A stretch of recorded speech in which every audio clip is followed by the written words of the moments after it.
Welcome to today's episode. We're talking about expert diabetes reversal strategies, and we are talking especially to those of you that own a business or you know you need to make changes with your health, and maybe both.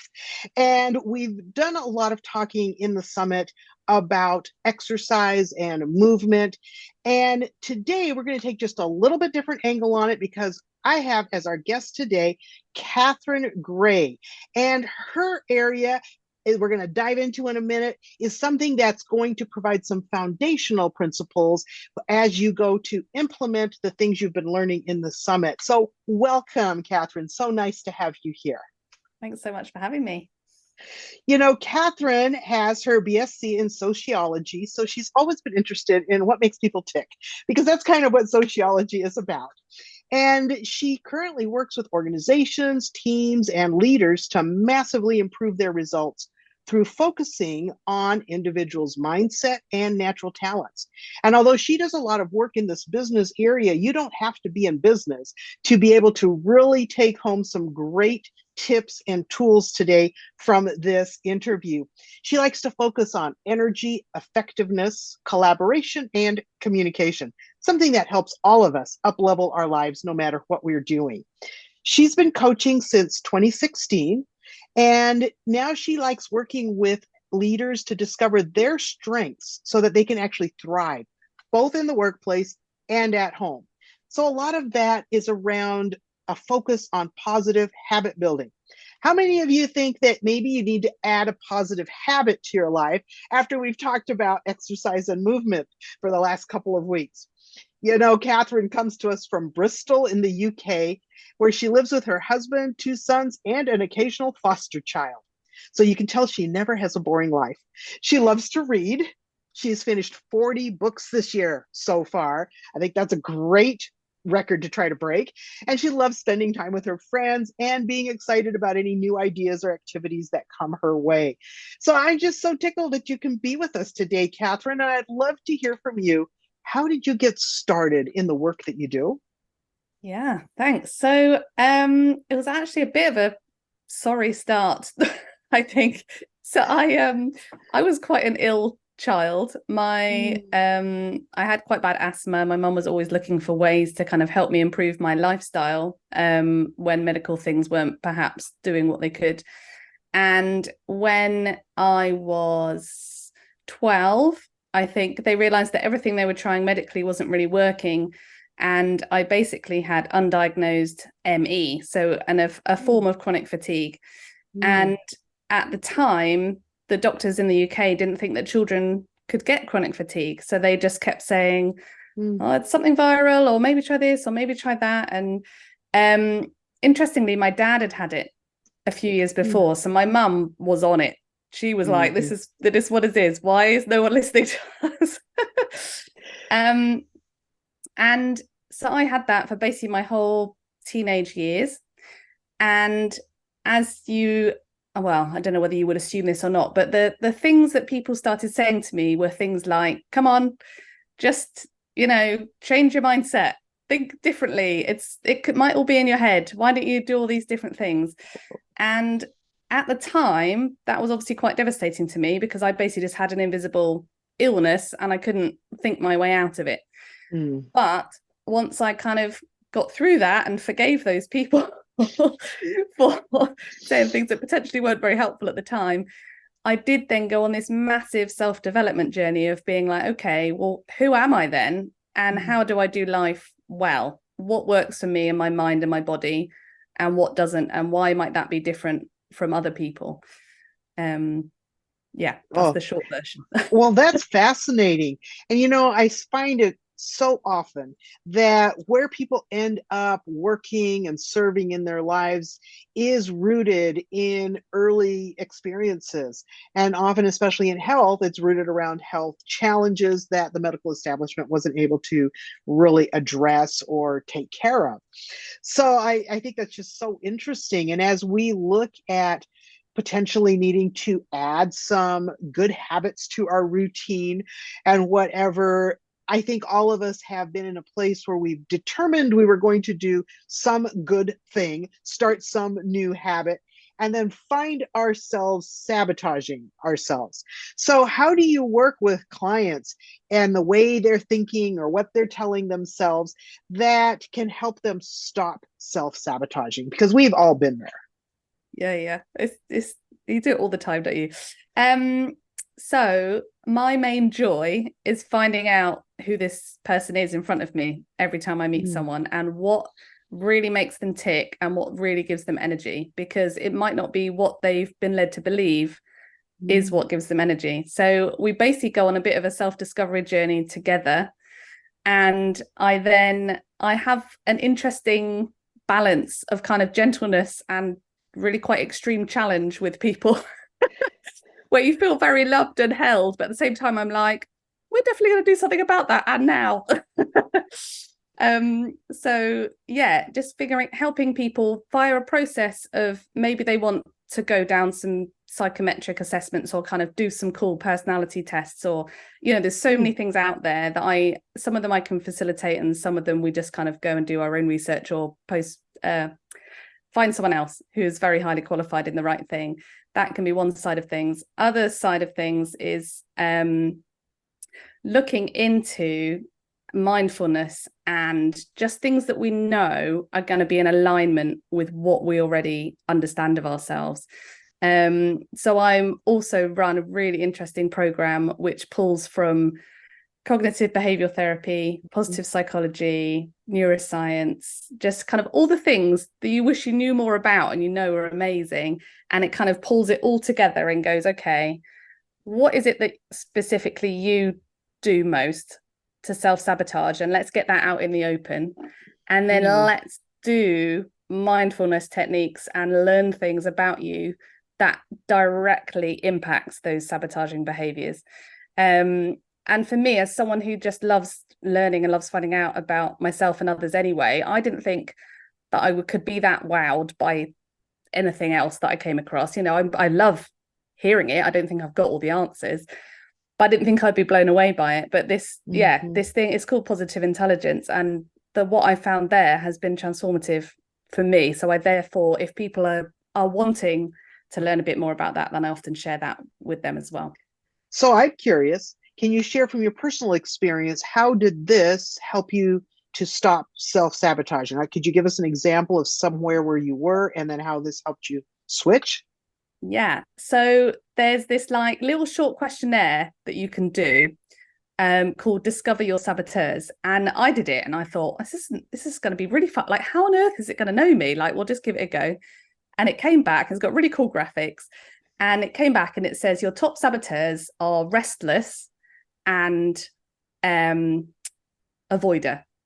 And I sat there and I probably thought, oh no, it really does know me, because for me that's another label for other things that I know about myself, that I basically always need something new.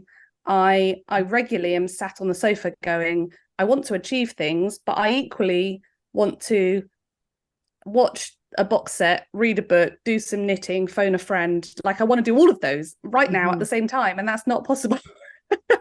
And that is how my restless shows up. But then that obviously overspills into how I do my work. And people are like, you just need to focus on one thing. And I'm going, yeah, my brain doesn't do that. I'm here and there and everywhere, and I get things done, but it doesn't look like what other people do. And the same with the avoider. As soon as I had that label for it, I was noticing, okay, it's not that I purposefully avoid things, but if I think something will cause me pain or someone else pain, I will do everything possible to figure out a workaround, even though usually quite consciously knowing that the direct route would have been better for everyone. Interesting. And it's, so things like that. And I could just see it mapping out in relationships and work elements and fitting into all these other kind of assessments that I've done about my personality or my working style. And I thought, okay, there's something in this. Let's see what they've got to fix that. And yeah, just started changing the way I view things. So how did you change the way you viewed things? So part of it is that, so this wasn't meant to be a sales pitch for this positive intelligence thing, but genuinely no, but I want to know how like, it worked for you. Yeah. So I'd signed up to it as a coach, just this something came across my Facebook and I thought, isn't this interesting? And there was a 6-week program and you get teaching from a guy who is a psychologist. He's run a coaching school. He coaches all these kind of high executives who were just hitting the wall all the time and going, I don't understand, because I want to be the best I possibly can, and yet there's still something going wrong, or there's something eluding me. And so he pulled everything that he knew into one place and created this app where you get some teaching throughout the weekend in little bite-sized chunks. So you can do kind of 5 minutes here, 7 minutes there. And once you've done your teaching or your learning slot, then during the weekdays, mindfulness practices flash up on your phone 4 times a day that are directly linked to your saboteurs that showed up in the assessment that you did.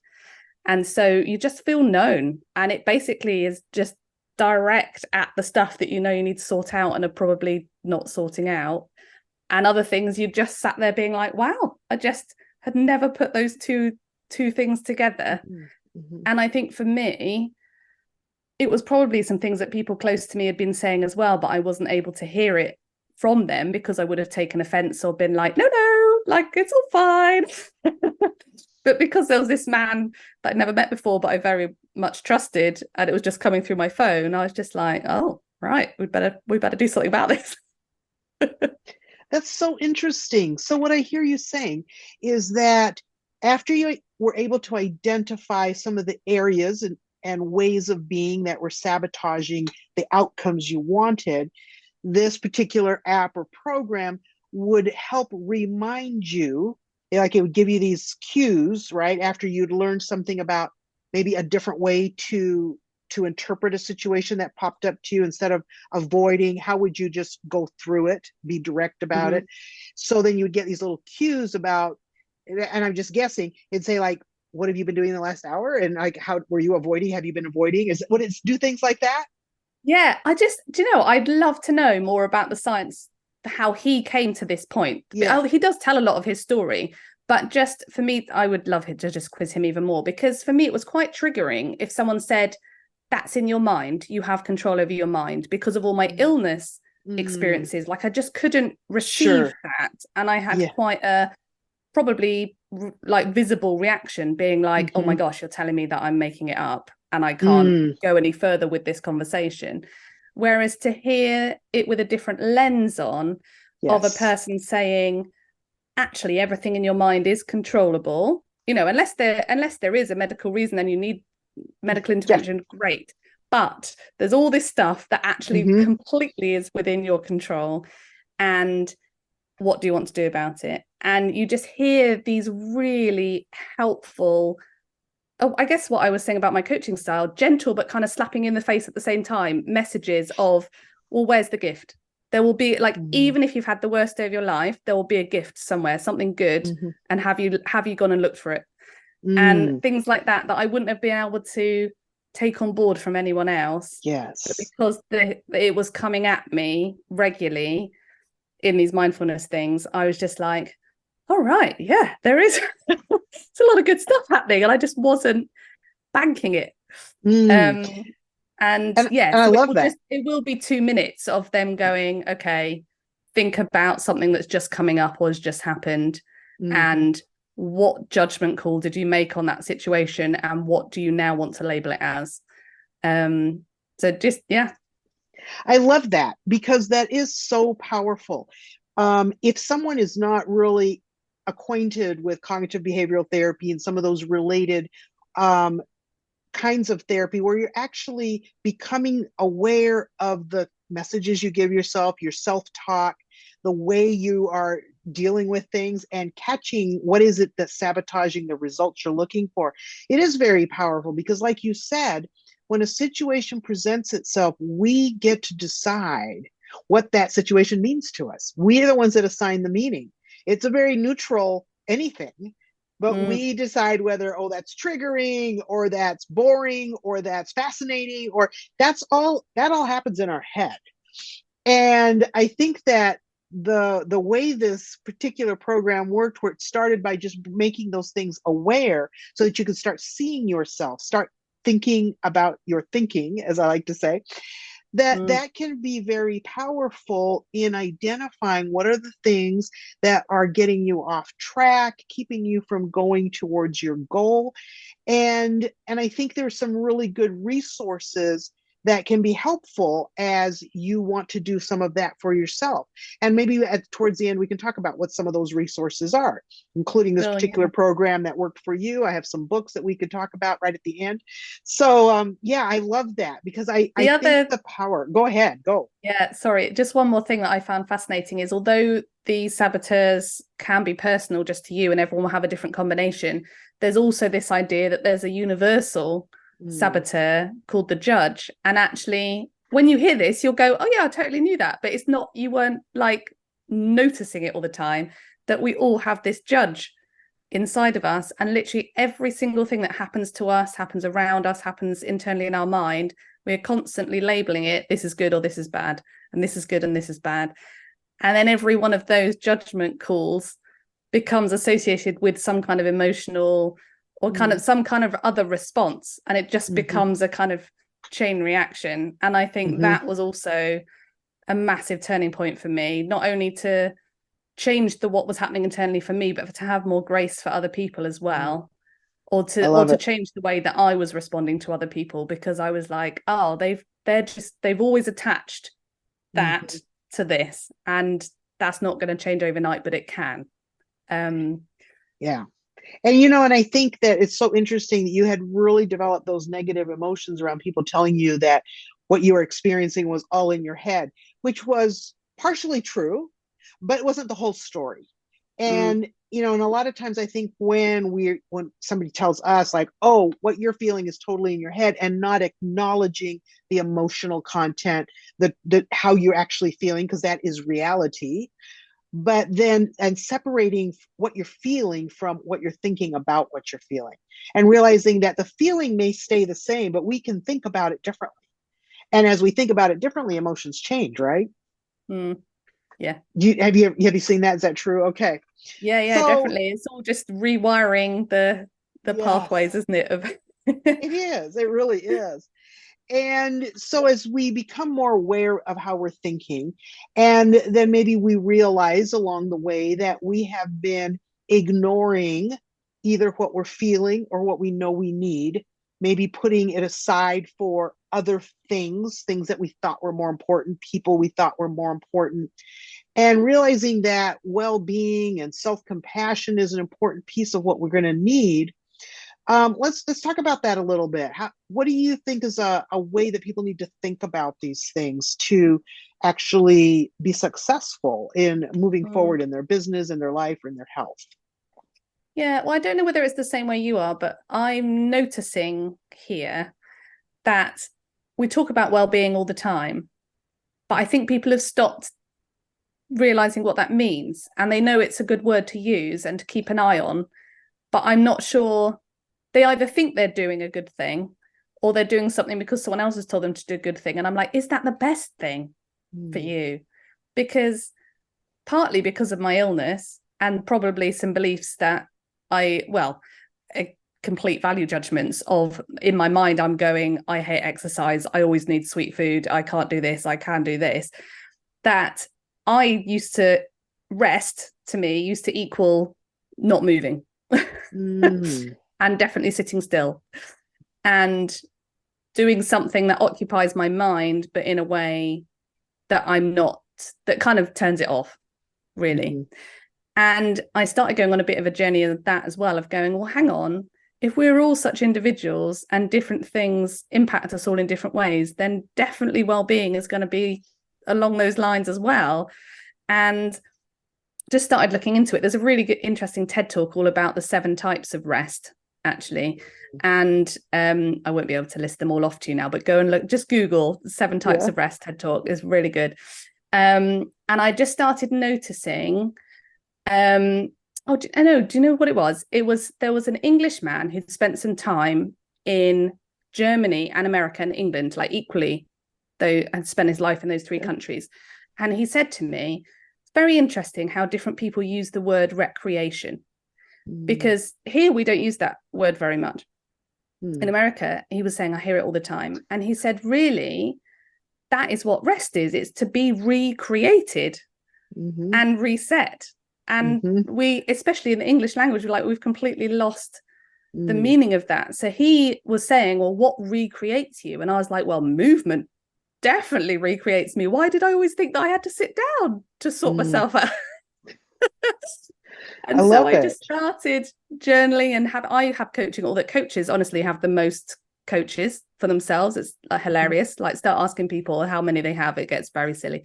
But I started having coaching on it as well, and noticing whenever I'm near water, or whenever I'm in the mountains, or all these things like that, is just a different level for me. And I come back to whatever I was doing before, feeling completely rested, even if I was physically tired from what I was doing. I think that's so valuable. I love it. Share more.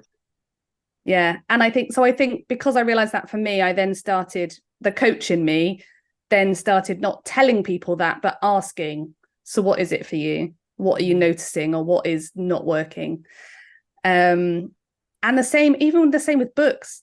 Actually, I suddenly realized, okay, if I'm a type of person who likes a new thing, likes loads of things happening at once, which isn't always a bad thing. Obviously, like, your strengths can become your weaknesses and all that kind of stuff. And I am going to be excited about achieving something and probably getting it done fast. Then I need to pick books, both from people who I know get me and are potentially very similar to me, but equally I need books that I know I'm going to disagree with, so that I can challenge my mind on stuff as well. So to just have more awareness of who I'm reading and where they're coming from, again, just kind of blew open this whole other thing that I've just found absolutely fascinating. So often saying that to clients as well. If you're very excited and energized by this, go and listen to other people's tone of voice in their books, and you'll realize who those other people are. That's so interesting. And I love what you said about different things that can actually help to recreate us. Because sometimes we have thought that rest just means being still.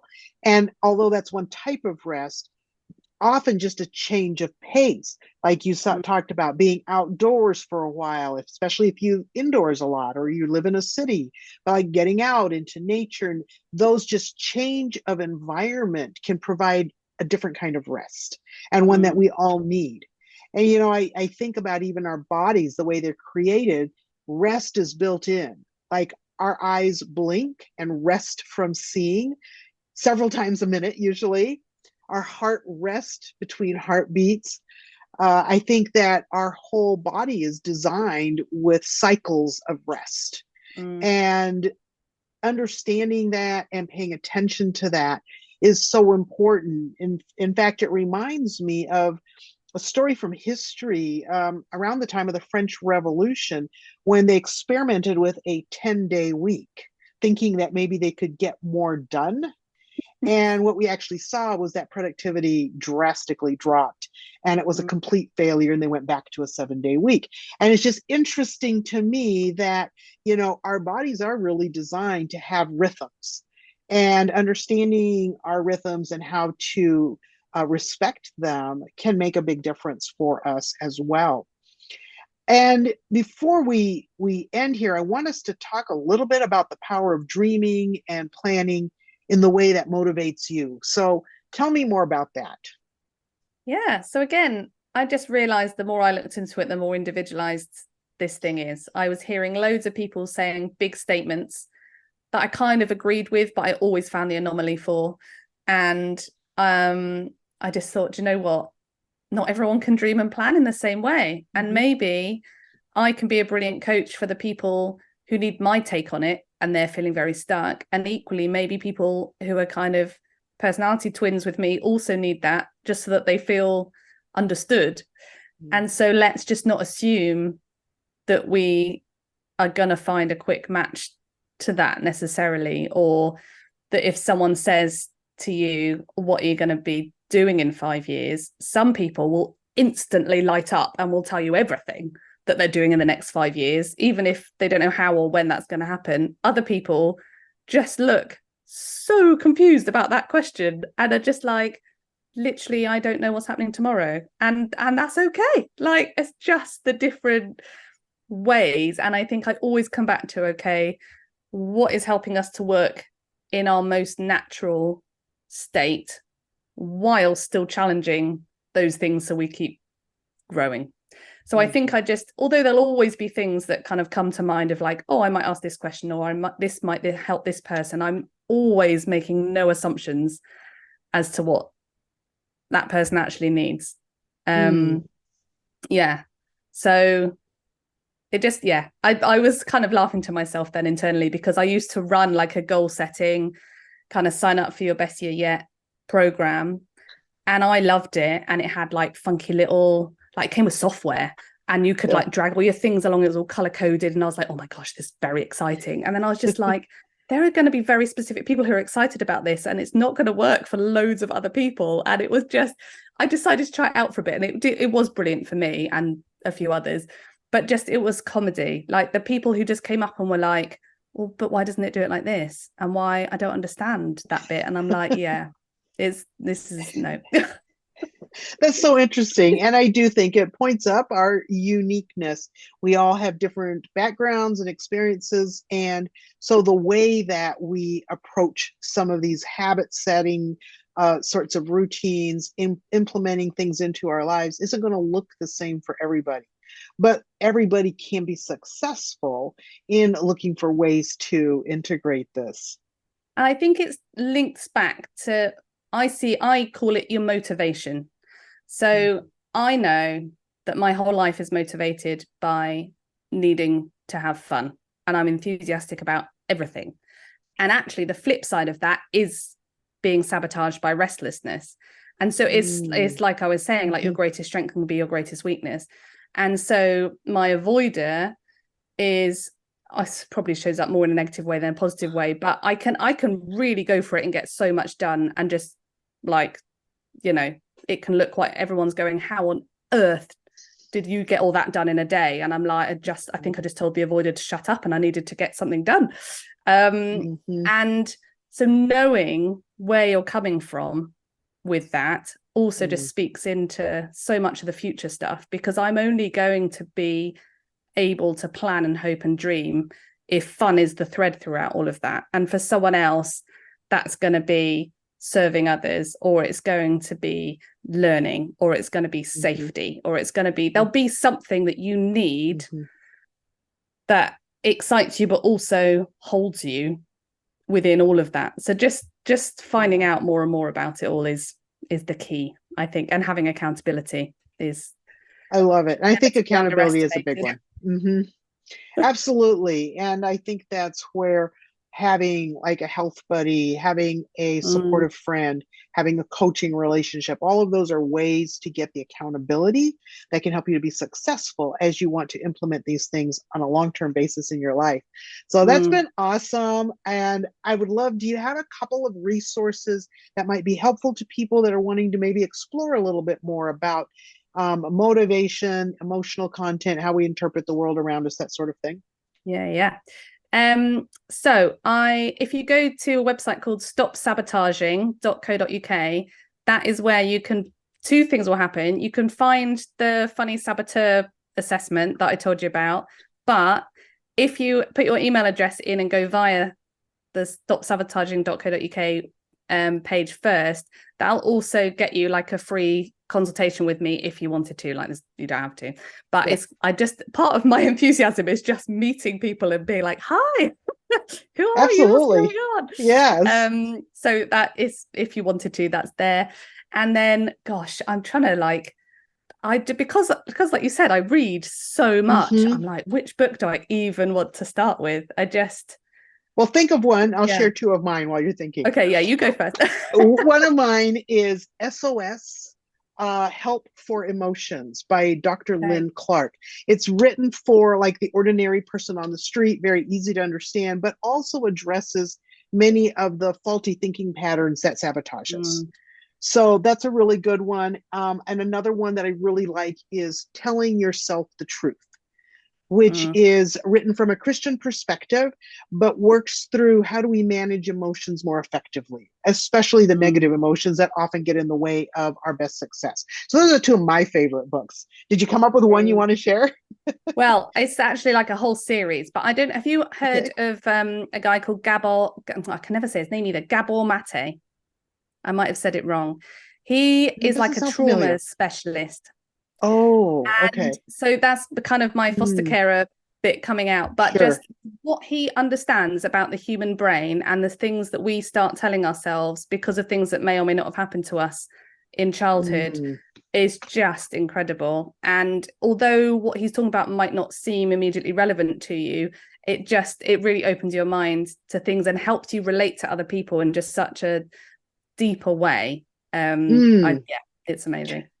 I love that, because I think those kinds of resources can help us not only with our meeting our own goals in our business and our health, but also in being compassionate with other people that might be struggling along the way and having these challenges. So, and trauma is becoming such a thread through what keeps people back from what they really want, because we live in such a broken world. And I think none of us grew up in perfect families. I don't care how perfect you thought it was not. And so we end up carrying around sometimes baggage that gets in the way of being our best selves. And as we learn more about this and learn more about the control and the power that we can have over that through the way we think, I think it's just, it can be really the key to moving forward and becoming who I believe God designed each one of us to be, which is a unique person with a specific contribution to this world. And nobody else can take your place. Nobody else is you. So I love that. And I just want to say thank you so much, Catherine, for coming and sharing with us today. Did you want to say anything about the free gift that you have for our listeners today? Yeah, well, that was just what I was saying before. That was what you're talking about. Okay. To that website, yeah, and I would love to have a chat with you, like if you're up for it, yeah. Okay, and I love that. So you'll find the link to that on the page where you're watching this video. So feel free to click on that and connect with 𝐂𝐤𝐬. Do you go by Kat or Catherine? I've been calling you Catherine all day. I know it's very confusing because half the people in my life call me Catherine and half call me Kat, and I love both, but it's really horrible for new people because they always think they're going to get it wrong, and it's absolutely fine. Either is good. I love it. I have a cousin that lives in London, and her name is also Catherine. So it's like it's a really great name, and I love it. So thank you for being here with us, and remember that health is wealth, and it comes by choice, not by chance. Thank you for being here with us today.